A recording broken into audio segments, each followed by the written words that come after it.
Hello. Then, now, Countdown to the queens. Episode number 500. forever. Looks like hell froze over. Without any more further ado, Together. let's jump straight into the show. Hello, and welcome to episode number 31 of the TEW IX Challenge Run. We're here for SmackDown for Friday, the 30th of August, 2024. You know, we're 1 week removed from the Fallout of SummerSlam show last week. It was a very important show, if you didn't see it. There was a Queendom Senate at the end of the show that was kind of important. But, yeah. We also saw the return of Drew McIntyre. You know, he laid waste to Big E. And, yeah, we're going to see the follow-up of all of them big angles tonight. We also have a tag team match set tonight. Baron Corbin and Sami Zayn teaming up to face Neville and Grayson Waller. As well as a tag team championship open challenge being held by KO. And something else I feel like I announced. But I can't remember exactly what it is. But it doesn't matter, because we'll get to it. So without any more further ado, let's jump straight into the show. Bow down to the Queens.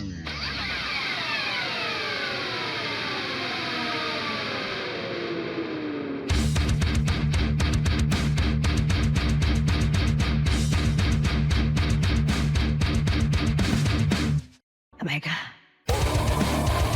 Start off the show. Queendom come to the ring. I guess Queendom Omega. Cammy, Utami, Julia, Saya, Yoko, and the large woman that we saw last week. And they're getting drowned out by booze, obviously. And Cammy sort of laughs and goes, I don't know what you people expected of us. Were we supposed to sit back and continue the way we were? Okay, let's do a little digging here, folks. Okay, so last year when Queendom first formed, it was the rule of the genius of the sky, of Io Sky. Okay?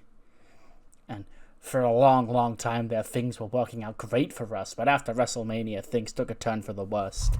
And Io's defeat at WrestleMania, her being the queen, ramifications went from the top all the way down to the bottom, and it was a bad, bad few months for Queendom. So, what do you do when an all-powerful queen sits atop with all this power, and you can't get her out of that position while you take it by force? Utami Hayashishita, Miss Money in the Bank, has been the heir apparent of this group since it formed. We just had to wait for the queen to die before we could take the throne. And if the queen just refuses to die in her own accord, well, and she pulls out the mask out of her pocket and holds it for the rest of the program and goes, we'll take matters into our own hands, won't we? So, ladies and gentlemen, boys and girls around the world, what you're seeing before you is the final, perfect version of our queendom. We have no longer the heir apparent, now the undeniable queen of SmackDown, the next Women's World Champion, Utami Hayashishita. We have Beautiful Madness herself, the inaugural ECW Women's Champion, the most dominant woman of the past year in Julia. We have the Flying Flame, Yoko Orihara, the most underrated superstar here on SmackDown today. We have, of course, our Dark Phoenix, Saya Kamatani, friend of the new Royal Queen, Utami Hayashishita, tag team partner, and ally till death. They're closer than sisters. This is more than just a friendship. This is a sisterhood between these two, and you can't break that up. And of course, it would be remiss of me if I didn't mention our little friend. I'm sorry, our very large, dominant friend. And the camera sort of pans across to her, it's shot, but she looks super tall, the camera's down on her. Because this woman has been making a name for herself across the entire world, from the United Kingdom to Japan to the United States, you name it, she's been there, and she's dominated. So when Queendom were looking to rebuild and take out the trash and form this new version, I couldn't think of anyone better than this woman right here. You may know her under any other name, but here and now she rules as the Megasis. And as the Megasis, she is our lethal weapon. She is our backup plan. The plan that will ensure Utami's queendom doesn't fall victim to the same fate that Io's little queendom fell to. You see, it was over a year ago. I sat next to the Genius of the Sky, and I devised a strategy. I called her the greatest women's wrestler in WWE today, and that was true at the time. I don't take back anything I said. But Io's time has come and gone. One concussion may have been a bit too many for her, so now, this group, Queendom Omega, the final, perfect version of this Queendom, rules SmackDown with an iron fist, and anybody back there who may beg to differ, come down here and you can face the same fate that Io met last week.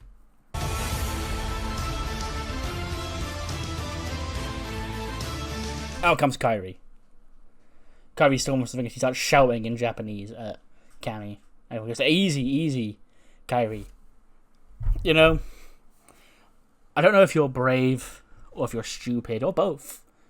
Because even after everything that Io and you went through last year, you're still coming out here to fight Queendom. You and I, we have so much in common right now. Of course, you coming out to face Queendom in the defense of Io would make a lot of sense if you knew our dirty little secret that I know. And Kairi self looks at her confused. She goes, you know, you really haven't been the same since you lost to Io and left SmackDown last time. I've noticed it. You got the victory last week. You can thank Ember Moon for that. But if you really think you can step up on this losing streak of singles competition that they've been into and take any member of Queendom Omega, do it. Step up. And we'll promise to send you right to a reunion with Io. And Kairi doesn't step down. And Utami does get in her face. And she's like, you're not gonna step down. I'll see you tonight. Mic drop. So yeah, main event tonight. Kairi saying against Utami Hayashishita. Fun fact, Utami's had one match in TW9. I knew that she was doing segments more often, but I didn't realize how little she'd actually been working. So yeah, but she is, gonna wrestle a lot more in the coming months, heading into the end of the year. But yes, Queendom Omega, mission statement clear. Kairi saying, of course, fighting against them. Even though that they both hate Io, but, Cammy seems to have some sort of dirt on Kairi and Io, so I don't know. Then cut backstage is an interview with the Cyclone. Caleb X is my guest at this time. Ricochet and Bronson Reed, the Cyclone. Wakes up in the frame. Okay, goes, over the last 2 years, you guys have been one of the top tag teams here in WWE, but recently, you've been struggling a little bit. Ricochet goes, that's how it is, Kaylee. You have your ups, you have your downs. Even guys like us. But make no mistake about that, that tag team championship open challenge tonight. And me and Big Bronson here, we're going to be the ones to accept that challenge. Then MVP walks in. He goes, well, Ricochet, if you do allow me this opportunity, I will say that I don't believe that it will be you guys taking that opportunity later on tonight against Shark KO, because the Lethal Weapon, Damon Kemp, and Primetime Ronnie Hughes, they want their shot at these WWE Tag Team Championships because the Hurt Business is picking back up. You saw what we did to Swerve last week. But that's not actually what brings me here. What brings me here is you, Bronson Reed. And Bronson Reed sort of looks at him and goes, what? He goes, don't think I forgot about you. You're big, you're still colossal, you're still a dominant force. You say you've been one of the top tag teams here for the past 2 years. Remember the last time you were together and you beat this guy's ass and sent him to pack into the curb because you wanted to join a real institution in the Hurt Business. Bronson Reed goes, and yeah, then I left because my career went nowhere, MVP. And he goes, is that so? Well, we don't hold grudges here in the Hurt Business. If you want to reconsider, then there's always room for a guy like you, even a guy as big as you. And then Bronson like, thanks, but we're not interested. And he goes, I think you may be. How about tonight? The almighty Bobby Lashley takes on your little friend here, and we'll prove to you what the Hurt Business can do up close and personal. And Bronson Reed just looks at Ricochet and he goes, fine, you're on. And Ricochet goes, yeah, I'll take your big man on tonight. So Bobby Lashley, Ricochet, singles match tonight. 87 rated tag match. Grayson Waller and Neville. Somehow, they don't at all, but they win. They coexist enough to win. But there's definitely some aggression in Neville's tags. But the finish comes. Sami Zayn, he's getting the heat on him, and he's going to hot tag Baron Corbin. But as he does, Grayson Waller pulls Corbin's ankle and yanks him off the apron. So it looks like Corbin hopped off the apron and left Sami high and dry, but he didn't. We know he didn't. We saw Grayson Waller do it, but Sami didn't see that. And then Neville pins Sami Zayn with the Black Arrow. 80 for Sami, 78 for Corbin, 89 for Neville, 71 for Waller. And yeah, Neville and Grayson Waller, the dynamic duo, pick up the win here tonight. After the match, Sami sort of looks frustrated at Corbin. Corbin looks frustrated at himself for not being able to break up the pin. Waller, he's in the ring celebrating. He's trying to high-five Neville when Neville just shoves him down. Shoves him on his ass. Just glares down at Grayson Waller on the floor and then leaves up the ramp.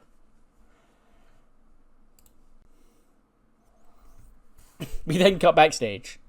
You got the entire SmackDown locker room in there. Well, not the entire locker room. Most of the people that aren't wrestling tonight. And they're all sort of just lingering around in the women's locker room. And the door flies open and in walks Becky with her tag titles. Lyra back behind her. And she sort of scours the entire room. Scanning it. Looking around. She goes, well, Bird Girl, she doesn't seem to be here. Lyra goes, who? Who are you even talking about? You dragged me all the way here. I don't even know who we're looking for. Becky goes, Piper Niven, of course. And Lyra sighs and goes, well, Becky, that will be because she was moved to Raw in a trade. So she is not on SmackDown anymore. Becky just goes, why would people trade? Who'd want to add Piper Niven to their roster? And then Lyra goes, well, Bobby Roode, apparently. Goes, well, I don't like him. Well, since I'm here, I'm seeing this division all around here. A bunch of you standing around, waiting for opportunities to come to you. But fear not. Big Time Becky Stardust is here. The Tag Team Champions is here. And I'm not leaving without a fight. So, who here thinks you're in charge of this whole locker room right here? And I'll put you in your place. And then from we just hear, ahem. And Charlotte walks up to Becky. Charlotte's looking in disgust at Becky, holding both the belts and dressed like an idiot. And she goes, long time no see. What the hell are you wearing? She goes, jealous? Charlotte goes, no, you look like an idiot. Anyway, I couldn't help but overhear this ruckus in my locker room. Okay, and since I'm the leader of this locker room tonight because our champions are off doing shenanigans at a house party, I guess I'll take control tonight of this locker room, even though I lead this place anyway. And if you want to fight, Becky, I'm down to fight you whenever and wherever. Becky sort of looks at Charlotte and then looks back at Lyra and is like, did I say fight? Oh, yeah, I did. I meant you get to fight Bird Girl tonight. You see, the Champions is here, and she really wants a rest. I just came to look for Piper Niven. Bird Girl, though, she's always in the mood for a fight. Lyra goes, you just said that about yourself. Becky goes, listen, Bird Girl, this is Charlotte we're talking about, okay? If you want to be anything like me, you can beat this idiot with ease, okay? It's Charlotte. I've beaten her 1,000 times, okay? So if you want to be Baby Becky, you want to be Bird Girl, you can get the job done tonight. Lyra goes, sure. So yeah, Charlotte and Lyra, 1-on-1 tonight. We then catch up with Baron Corbin and Sami Zayn backstage. Sami goes, hey, what was that? Corbin goes, oh, let me go. I'm sorry, okay, Sami, I'm sorry. Sami goes, sorry? You're sorry for leaving me high and dry tonight, okay? You know, I thought that the old Baron Corbin who'd stab people in the back, I thought he was in the past. I guess I was wrong for trusting you. Corbin goes, I was yanked off. Sami, look, I get the frustrations. I really do, because I'm frustrated as well, because a victory here tonight would have put me back in contention for your championship, and now I may be out of it. Sami goes, well, thanks to you, I've now got another defeat on my hands to Neville. So, I guess he's going to be eyeing up a rematch, and God knows Grayson Waller is going to think he's got a shot at my championship now for picking up a victory for me tonight, so thanks for nothing, Corbin. Corbin goes, oh, you know what, Sami, I understand the frustration, but you're taking it out on the wrong guy. Okay, I didn't leave you high and dry. I was yanked off the apron by Grayson Waller. You just didn't see it because he's a slippery son of a bitch, and he's trying to cause a wedge here. Now, don't get me wrong, I don't like you, but I'm respectful enough of you and your championship to be the bigger man and let this lie. Because if you get in my face again, I won't have no problems bringing that lone wolf back out of me and snatching that championship back. Sami goes, oh, okay, I'd love to see you try. And they storm off. So a tension between Corbin and Sami. You know, a bit of a miscommunication, but not really. As you know, our beloved tag team, our two best friends, Baron Corbin and Sami Zayn, who just love each other so dearly. 76 rated match. Just a quick women's match, I guess, following on from last week. Ember Moon beats Zelina Vega with the top rope stunner in 11:55. 72 for Ember, 73 for Zelina. And yeah, another win for Ember Moon. We then get a quick backstage interview. Kayla Braxton with Carmelo Hayes. Says, Carmelo Hayes, you know, but you picked up a victory 2 weeks ago over Angelo Dawkins here on SmackDown, 2 out of 3 falls. We want to know what's next in your future. Goes, Kayla, the champions on SmackDown are in my future. You pick. Doesn't matter who it's going to be. I see Xavier Woods walking around here as the World Heavyweight Champion. That's easy pickings for a guy like me. Then you got Sami Zayn. He's got challengers coming at him left and right and center. But make no mistake about it, that championship is also in my sights. And then those tag team champs, I don't have a partner right now, but I can sure as hell find one if it means bringing a bit back gold back around the waist of Carmelo Hayes. Then Angel Garza walks in the frame. And he goes, Mr. Carmelo Hayes, I'm sorry to interrupt. I just wanted to, use this time to personally say that if you're looking for a tag team partner, my tag team partner is currently out. And Melo goes, you must be joking. You? Thanks, but no thanks. I don't deal with losers like you, kid. I stay on top because I'm him and you're just a bum. And Garza goes, okay. How about plan B? He just smacks him in the face. Just plan B being you and I in a match next week. And I come out, he's like, I'll fucking fight you, yeah, sure. So I come out, hey, Angel Garza next week. And then cut back to the ring, Drew McIntyre's coming out. He's got a mic in his hand. He goes, ladies and gentlemen, Daddy's back. Now it's been a long time since you've seen me. 2 months, if I do so recall. 2 months of me sitting on the sidelines waiting for the right moment to reintroduce myself to everybody here on SmackDown and remind people who the hell you're dealing with. So I come back to SmackDown, and who do I see sitting atop? Who do I see as the World Heavyweight Champion? Why, it's my old friend, Xavier Woods. Now, you've got to understand, people. I know you don't understand and you can't relate because you don't experience victories in your life ever, okay? But I do. And for the past, year it feels like at this point, all I've done is beat that kid like a drum, endlessly, to keep a hold of the WWE Championship. And I beat his ass at WrestleMania, and I tried to break his dreams. But apparently, it wasn't enough, because here he stands as the World Heavyweight Champion, and good for you. Good for you, Woods. You did it. You proved me wrong. But did you really prove me wrong? Because I said that I never thought you'd have what it takes to become world champion because you were trying to take that championship from me and you had to wait till I was gone before you slid right in there and took that championship from somebody else. Like a coward. And the New Day's music hits. Xavier Woods comes out and he goes, I'm sorry, Drew. I didn't realize that you were the only person worthy enough to be champion that I dethroned for this championship. Because last time I checked, Drew McIntyre, it could have been you. Yes, it could have. It could have been you and I at SummerSlam doing this thing for the World Heavyweight Championship because you had a match for this championship in your hometown.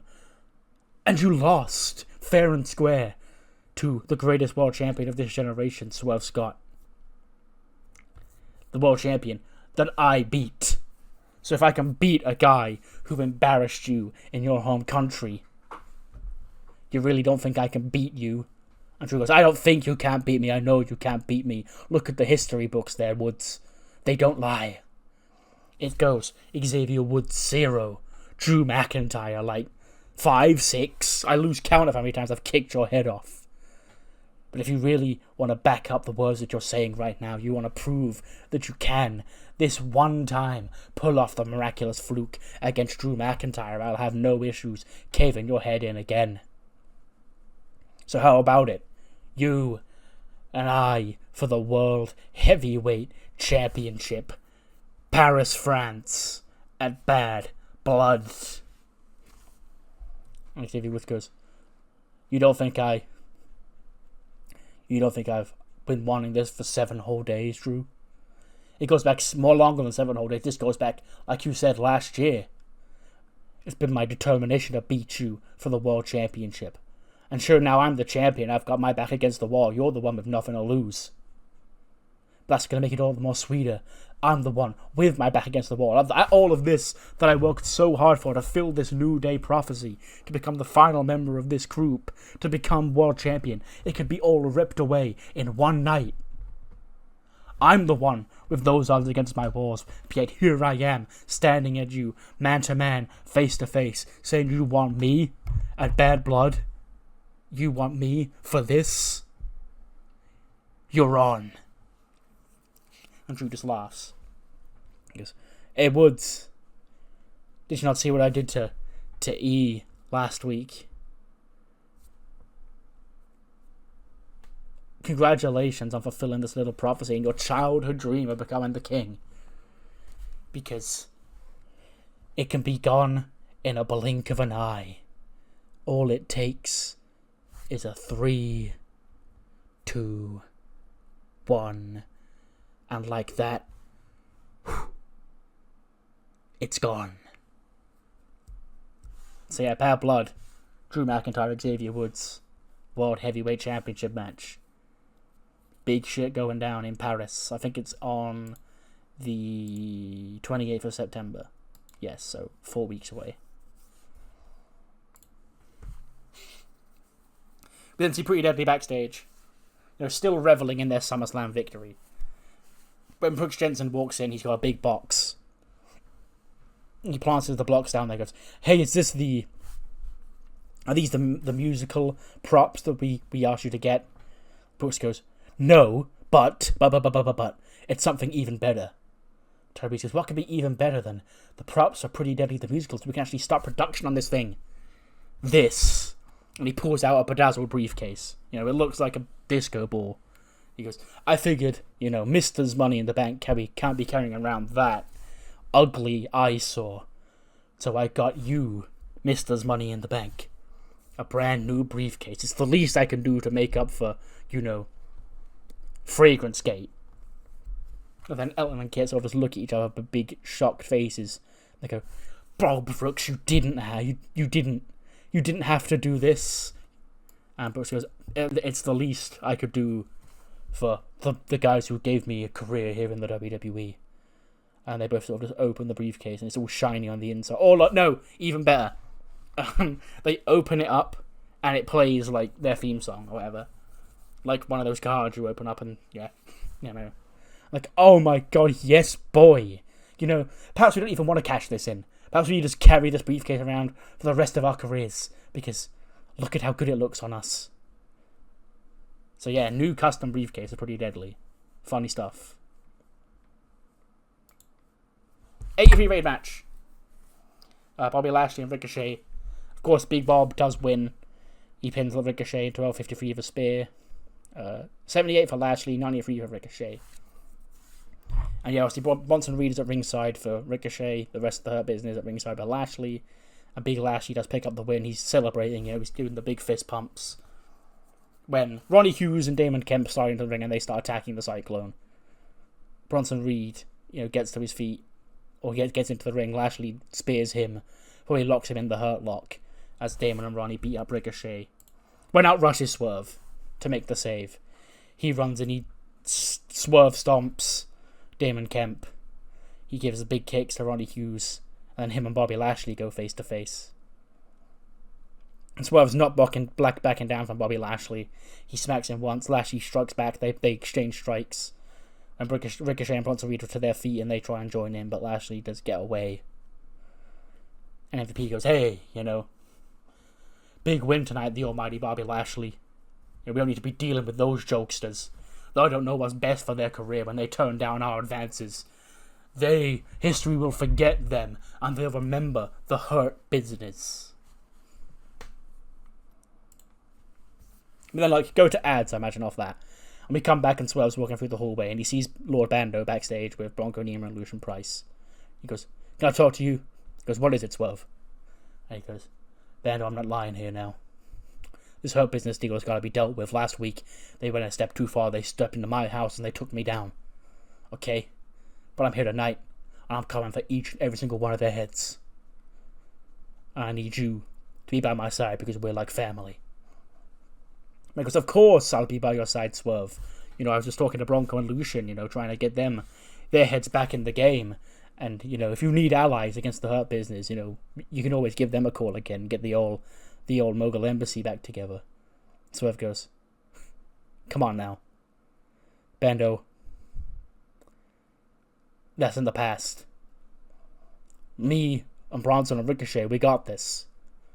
I got new friends. Maybe it's time for you to kick these guys to the curb and get some new friends too, with me, your old friend. Bando goes, you do make a good point, Swerve. He goes, later, gentlemen, and he walks off. And then Bronco, Nima, and Lucian Price sort of stand there with egg on their face, looking embarrassed that they've just basically been chewed out on SmackDown. And then Bronco slaps Lucian on the head. Goes, you know what? You see that, man? Laughingstocks. We can't keep being laughingstocks. So what? Bando left. We don't need him. And they walk off or whatever.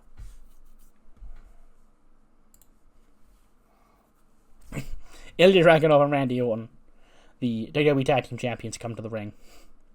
And they stand in the ring. They've got their championships around their waist. And they wait to see who will answer their open challenge. I am the learning tree! Out come the learning. Just the learn, not the Chase U portion. It's just Jericho, Aussie Open, Morgan, Kaya, Zeta, and Bodhi. The Chase U guys aren't with them. And Chris comes out. Hi, guys. Hi, everyone. He looks in the ring. He gets into the ring. And he goes, Hi. Hi, Randy. Hi. Boy, it's been a long time, huh? Randy sort of looks at him in disgust. He's like, Chris? He goes, and you, Ilya Dragon Man. Boy, I've heard so much about you. When I came back here to WWE, there's a lot of young talent I really wanted to give extra TV time to and really help take to that next level by bringing them into the Jericho Vortex. And you were one of them, Ilya. And now it's going to be a great day when you and Randy Orton, my old friend, defend these WWE Tag Team Championships against the newest members of the Learning Tree. He sort of turns around and Andre Chase and Keith Lee aren't there. And he's like, where the hell are they? And then Colin says, they said they'd be here. I told Duke. And Chris is like, anyway, we don't need those losers because Aussie Open are the greatest tag team here on SmackDown and they will answer your challenge instead. That's when the Revolution's music hits. Buster goes, Chris Jericho, will you shut the hell up? You see what I did there? It's like what you used to say back when you were, cool and relevant 20 years ago. Anyway, you want to talk about cool and relevant, that's what I am. The world-famous Buster Gates here, and the Revolution have been on a rise. Sure, the wins and the losses haven't really been going Rufus and Nebo's way lately, but I have been impressed with what I saw last week when Nebo went toe-to-toe with the Samoan Werewolf. I've been impressed by their work. So they are on the cusp of being ready for Tag Team Championship glory. So you and your gaggle of misfits here, Chris, can step aside. It's big 2024. Ain't nobody want to see your fat ass in this ring anymore. And let this revolution finally be televised. And Jericho's like, Ricky, it's good to see you again. I see you're finally making the use of all your TV time here. It'd be a shame if someone was to put an end to it. And then Ozzy Open and Bodie try and jump the Revolution. The Revolution fight them off. Jericho, Ozzy, once his boys have been beaten up, flees the ring before Nebo, Rufus and Buster can beat him up. And then the Learning Tree do escape to the back. Which does mean it will be Nebo and Rufus challenging Randy Orton and Ilya Dragunov for the Tag Team Championships tonight. Right now, in fact. Also, since I know you watch and you're a big fan, Ricky Starks, I'm sorry. I apologize from the bottom of my heart. Even in this universe where you're in WWE, you can't escape him. 95, there we go, and that's exactly what Buster was talking about. You know, they come up short, but my god, what a match. Randy Orton pins Rufus with an RKO to make defense number 1 of the WWE Tag Team Championships. 80 for Randy Orton, 92 for Ilya Dragunov, 67 for Rufus, and a 91 for Nebo. I think this chemistry, when it came over to this new game, really helped them. Like, the Revolution before, well, they were a mid-card act. Like, I can say this all now because of the way the game has also, like, steered me in this direction. When I originally bought them up, I wanted them to all be, like, individual, sort of like how the Shield were. But, like, there wasn't really one leader, but Buster was the mouthpiece and the singles guy, and they were the tag guys, like Seth and Roman were. But as that gap sort of automatically, like, over time just formed in the group, because the game took Buster and made him do a film, so his popularity went up. So he was so much more popular than these two. And now the game decided that these two have excellent chemistry, so, like, now it's gone from, they are all even to, well, Buster's now the leader because he's the star, and then these two are just a sick tag team. Like, that's just happened gradually over time because of the game.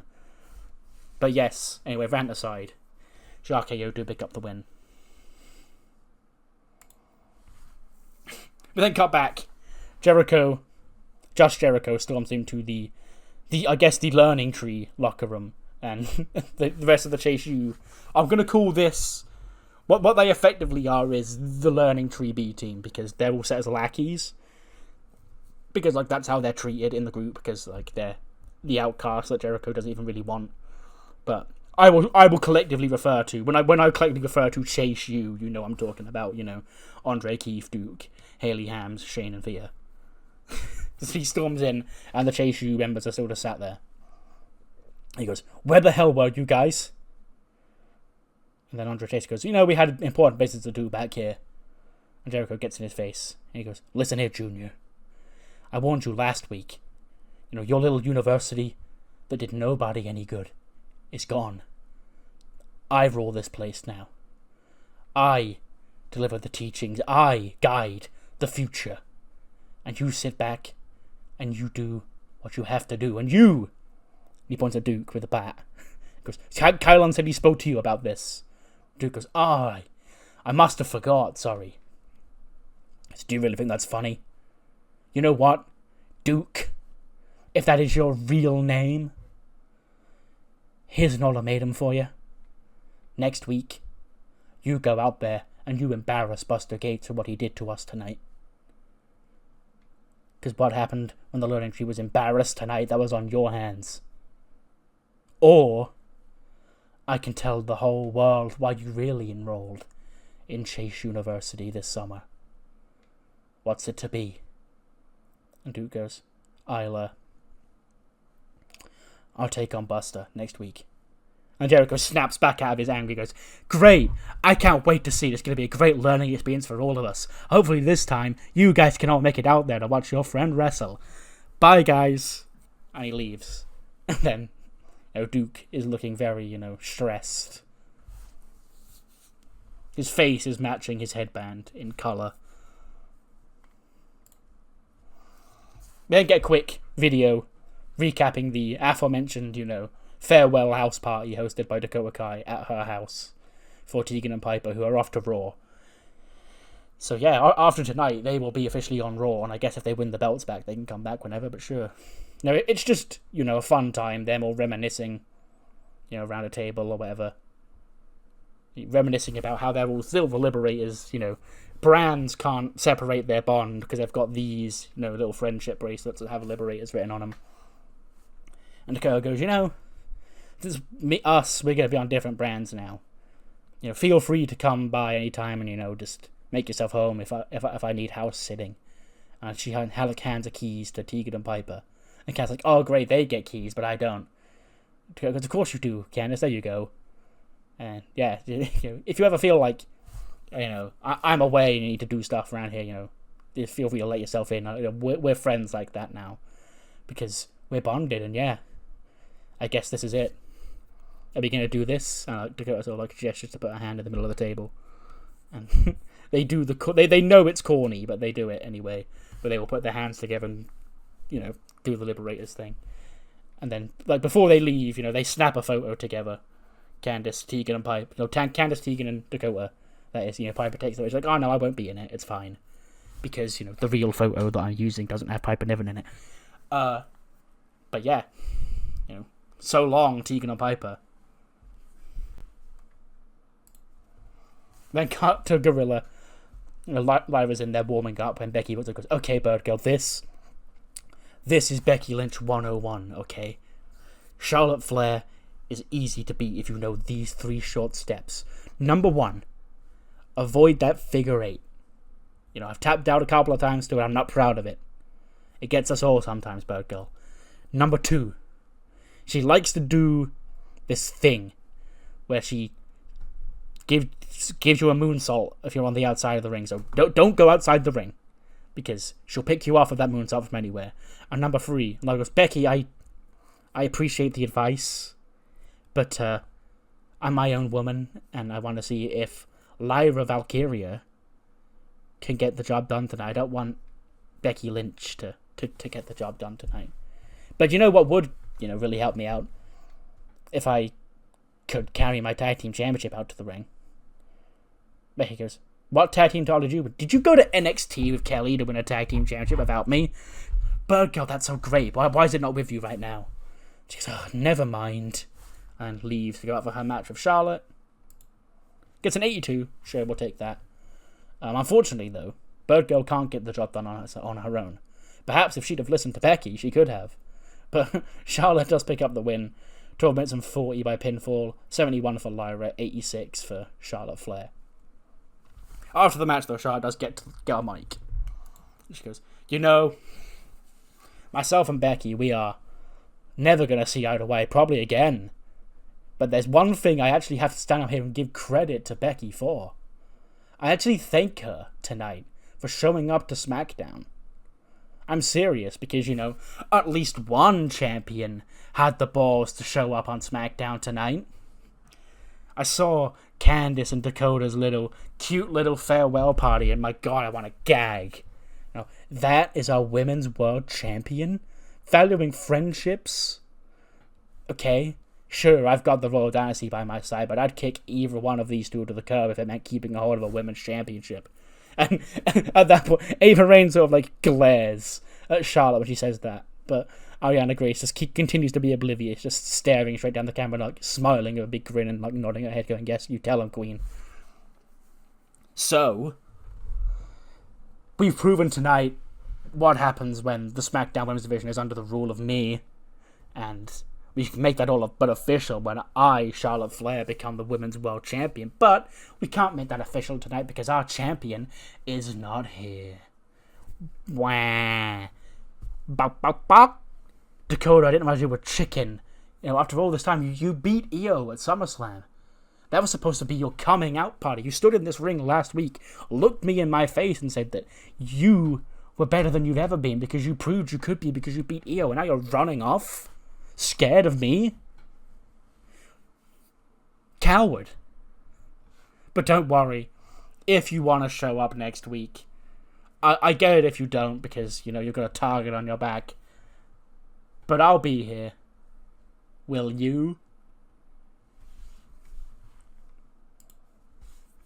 A quick Jacob Fatu hype video. You know, just continuing to hype him up. And he will be back in action next week. The Samoan Werewolf doing big things. Well, he's not really doing big things. I'm keeping him around as a presence on television in case I need him, hypothetically, in like 2 months. And then it's cut to the Dragon's Dojo. Daniel Bryan walks into the dojo, and only Miles Bourne is stood there. Like, he just standing there with his hands in his pocket, sort of like, just waiting around. And Bryan also goes, "Where the hell is everyone?" Miles. Miles! Oh, sorry. What'd you say? He goes, "Where is everybody?" He goes, I've been waiting around, but they haven't shown up. "Where's Pete?" "No, I don't want anything to eat, thanks." Bryan goes, "So telling me that Pete and the other guys haven't shown up yet?" He goes, "Well, I did hear they had a big Cruiserweight Championship match coming up." Bryan goes, "Yes, but we were supposed to train them for that match. I wonder where they could be. This isn't like them." Next week, got a couple of matches set for that show. You know, one of them being the interaction they had backstage during an interview. Angel Garza will face off against Carmelo Hayes on next week's episode of SmackDown. Plus, the Learning Tree / Chase Shoes Duke Hudson will battle Buster Gates. You know, Jericho basically put an ultimatum on Duke's head earlier on tonight, so he will be up against Buster Gates next week. Plus, as we just heard, the Samoan Werewolf himself, Jacob Fatu, will be back in action next week. Plus, we do now have our first match officially set for Bad Blood. It is for the World Heavyweight Championship, and there is bad blood between these two, as Drew McIntyre is the first challenger to step up to the new champion, the King, Xavier Woods. You know, they've had a lot of history with championship matches in the past. McIntyre beat Woods at every single opportunity he could.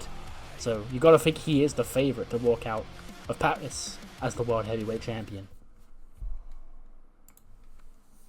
Then see Kyrie, you know, walking through the hallway ready for the main event. Ember Moon walks out to her, you know, she's changed out of her ring gear into just normal street clothes. She goes, "Hey Kyrie, you know, I saw what happened earlier on. I would have come out to help you earlier on tonight, but I had a match to prepare for. I gotta win.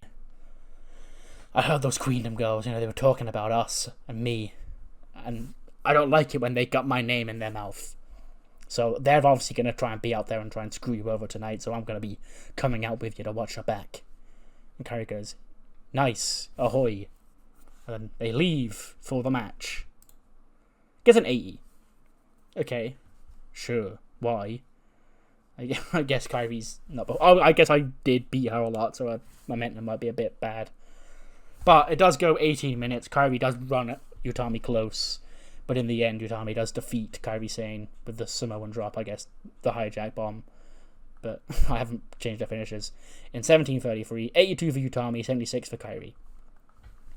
And yeah, you know, Ember Moon is out there, but apparently tonight in this singles match, it wasn't quite enough. She did put up a good fight against, you know, the leader of Queendom Omega. After the match, Ember gets into the ring to check on Kairi when both women are jumped by the Megasus. She got excellent chemistry with Cammy. Okay, nice. But yeah, she does chokeslam Kairi, chokeslam Ember, probably a double chokeslam to both as well. And Queendom Omega once again stand tall to end the show. 86 rate show. That's pretty good considering the main event segment was badly rated. But yeah, what matters more is what you thought of the show. Do let me know what you thought in the comments below. I'll see you on the other side for Velocity, where is the 6-man tag this week or is it next week? There's definitely speed tournament matches. But yeah, I'll see you on the other side. If it is this week, I will check before. So we kick off Velocity with the first the last two quarterfinals of the WWE Speed Championship tournament. Oro Mensah against Cameron Grimes goes apparently 5:29. I've been over this before. You know it's not actually 5:29. With an instant kill, Oro Mensah does pick up the win. 69 for Oro, 64 for Grimes. Oro Mensah's been doing really well with the Montez Ford stuff recently, so I thought I'd give him the win here. A nice little run in this tournament. And he'll face the winner of... It was originally supposed to be Zachary Ben-Shahar against Anthony Nese, but for some reason I couldn't borrow Zach. I don't know why. I think it might be because his contract is coming up. Like, I don't understand why, but like, I don't think he's injured. But like, we just had contract season literally today in game, where a shitload of contracts came up. He was one of them. But I guess I am extending him. But like, I guess because he's in the final 30 days, I can't borrow him from NXT, which seems weird. But anyway, for whatever reason, he's not here tonight. So Uriah Connors is taking his place in the tournament. Anthony Nese does now win, though. He picks up the win in 3:31 with a 450 splash. 62 for Anthony Nese, 32 for Uriah Connors. And yeah, Anthony Nese picks up a win in Big 2024. He's a beloved jobber of mine. But yeah, he's finally got a win. He wasn't supposed to, but Zachary Ben-Shahar no-showed, so yeah. He will face Oro Mensah next week, as well as the other semi-final, which is, I can't remember. I think Ashanti the Adonis is in one of them. And is it an NXT guy in the other one? I can't remember. Oh, is it Santos? It better not be, because he's in the High Wires match. I'll get a quick interview segment. Sho Funaki's in the cockpit with Danger Zone. And Funaki says, you know, you are the innovator of speed here in Velocity. You are the mastermind behind the WWE Speed Championship. And Charlie goes, yeah, it sucks that recently I haven't really been able to show my speed here on Velocity. But make no mistake about it, I'm watching and I'm waiting for my opportunity. Maybe I need to go find some friends. Maybe I need to become a trios champion. But make no mistake about it, Danger Zone Charlie Ryland is going to enter the Danger Zone and become a champion soon. Up top, he can high fives Funaki. 66 rated match. Hideo's latest victim is Leon Slater. He beats him in 9:33 by stoppage when he couldn't continue. 57 for Hideo, no, 65 for Hideo, 57 for Leon Slater. After the match, Cedric Alexander does come out. He goes, well, Hideo. You know, you're a face I haven't seen around here in a long time, you know. You've been doing your thing down in NXT Japan. I do keep up from time to time, but, you know, you fought long and hard to get back to WWE and try and make a second impression on the WWE fans. And you think you've got what it takes to become the king? The Cruiserweight Classic? Nah, I may have lost to Axiom at SummerSlam, but that ain't the end of my ride. I will be that Cruiserweight champion. Once again. And if you're the one who's standing in my way, you think I'm scared of you because you're knocking out people? Fine. You and I next week. The winner of that gets Axiom a Bad Blood. So yeah, actually a pretty hype match. Next week's episode of Velocity is stacked because it's got that 6-man tag high wires on it. And it's got quite possibly the biggest number one contenders match. I've done well building up this match, if I do say so myself. Having Hideo just beat people up. And then Cedric, of course, wants another shot at the goal. So who will get that shot? We'll have to wait and see. Then our main event gets an 84. I was right about the 6-man high wires match being next week instead of this week. So we'll just go do another singles match between these guys. I actually don't think I've ever done Gresham against Jorge, because Gresham I don't think was in the Dragon's Dojo when I was doing the singles matches before WrestleMania. And I often default to Dante and Roosh for either group. But yeah, Jorge does beat Jonathan Gresham in 16:59 by pinfall. 87 for Gresham, 72 for Jorge Santana. And then after the match, LA Extreme are celebrating when they are jumped by Pete Dunne. I don't know why I've just put Roosh on screen. I think I even named the segment Pete Dunne attacks Roosh. It's the entire group beating up all of the LA Extreme guys. But for some reason I just specified Pete Dunne and Roosh. But Pete Dunne is here. You know, he went missing on SmackDown. He is 205, so he can appear on Velocity. And he's helped his boys pick up the win. Or not pick up the win. Just lay waste to Roosh and co. here tonight. That ends Velocity. A pretty good episode of Velocity. It's a 77. That's actually better than ECW last week, I believe. What matters more is what you thought of the show, mainly of SmackDown.